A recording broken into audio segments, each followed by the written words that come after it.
안녕하세요.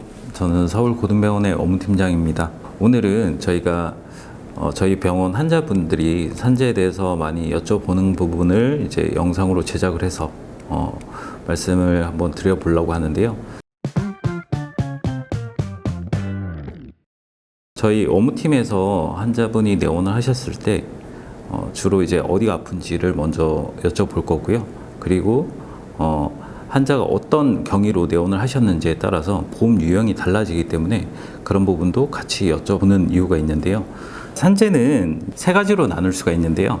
업무상 사고, 두 번째로는 이제 업무상 질병, 세 번째로는 출퇴근 재해가 있는데요. 첫 번째로 업무상 사고인 경우에는 회사에서 근무를 하시다가 뭐 업무상의 사고를 당하셨거나 그래서 다치는 경우, 외상으로 이렇게 오는 경우가 그런 유형이라고 보시면 되고요. 두 번째로는 업무상 질병, 흔히 우리가 직업병이라고 하죠. 내가 작업장에서 작업 환경이나 아니면 반복적인 그런 이제 작업으로 인해서 이제 근골격계 질환이 발생이 되는 그런 경우를 직업병이라고 얘기하는 업무상 질병에 해당이 됩니다. 세 번째로는 출퇴근 재해가 있는데요. 출근 시나 퇴근 시에 사고가 있었다거나 아니면 넘어졌다거나 교통사고가 있었다거나 그런 경우에 이제 이 유형에 해당이 된다고 볼 수 있습니다. 산재는 일단 무과실 책임주의 원칙입니다. 자동차 보험 같은 경우는 이제 본인 가실에 따라서 가실 상계를 하는 그런 이제 보상 체계를 얘기를 할 수가 있는데요. 산재 같은 경우는 무과실 책임주의 원칙으로 근로자가 가실 유무하고 가실이 있든지 없든지 그런 거 상관없이 산재는 보상을 해주는 그런 방식이라고 생각하시면 됩니다. 산재는 토탈적으로 이제 내가 받은 손해에 대해서 전부 다 배상을 해주는 게 아니라 정률적 보상이라고 해서요. 이제 통상 임금의 약 73%에 대해서 이제 그 임금을 책정을 하고 임금에 대해서 정률적으로 보상을 해주는 그런 방식이라고 생각하시면 됩니다. 산재 신청 방법에 대해서 말씀드리겠습니다. 업무상의 부상이나 질병을 당해서 약 4일 이상의 요양이 필요한 경우에는 산재 신청을 할 수가 있는데요. 업무상의 사고인 경우에는 신청을 하고 한 일주일 정도 소요가 되고요. 업무상 질병인 경우에는 근로중단으로 신청이 된 다음에 직업병에 해당이 되는지를 판별하기 위해서 한 3개월 정도 소요가 됩니다.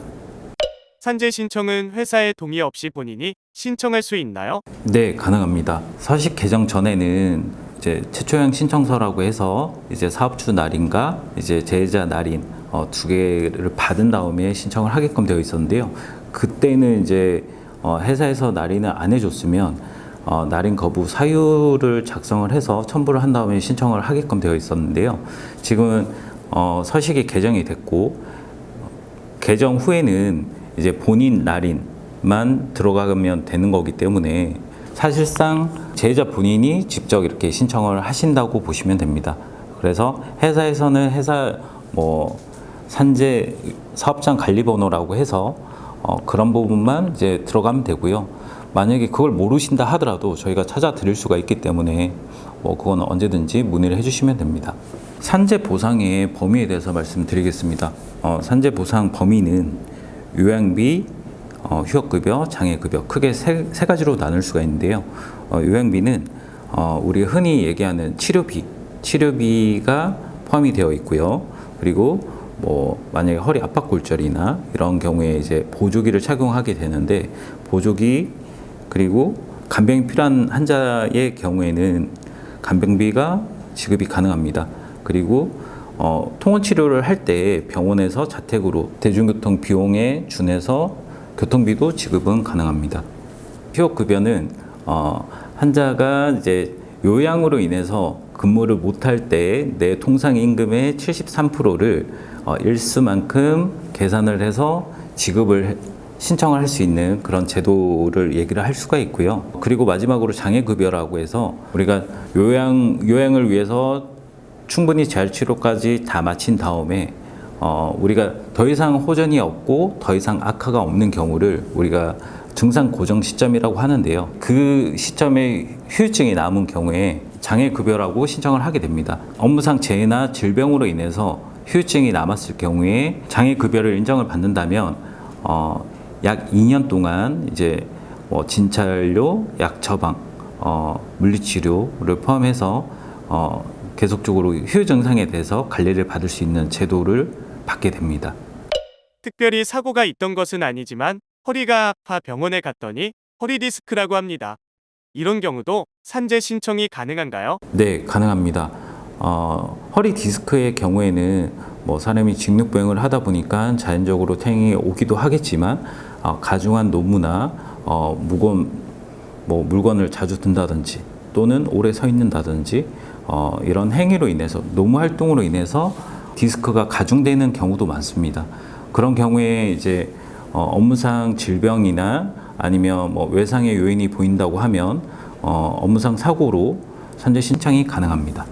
평소 오래 서 있는 직업으로 무릎이 아파 병원에 갔더니 관절염으로 진단받고 인공관절 치환술을 했는데 이 경우도 산재 신청이 가능한가요? 네, 가능합니다. 장기 근속한 그런 현장 노동자인 경우에는 오래 서서 장시간 이제 서서 근무를 하신다거나 또는 이제 어떠한 특정한 자세로 인해서 작업 환경이나 이런 요인으로 인해서 이제 무릎에 무리가 갈 수 있는 그런 경우가 많고요. 근속 연수에 따라서 이 같은 경우에는 단순히 이제 반상 연골 절제술이라든지 무릎 연골뿐만 아니라 관절염에 대해서 인공관절 치환술을 한다 하더라도 신청이 가능합니다. 출퇴근 재해 신청의 경우 사업주가 제공해준 교통수단을 이용했을 때에만 산재 신청이 가능한 건지 대중교통이나 걸어서 출퇴근 때에도 산재 신청 가능한가요? 네, 가능합니다.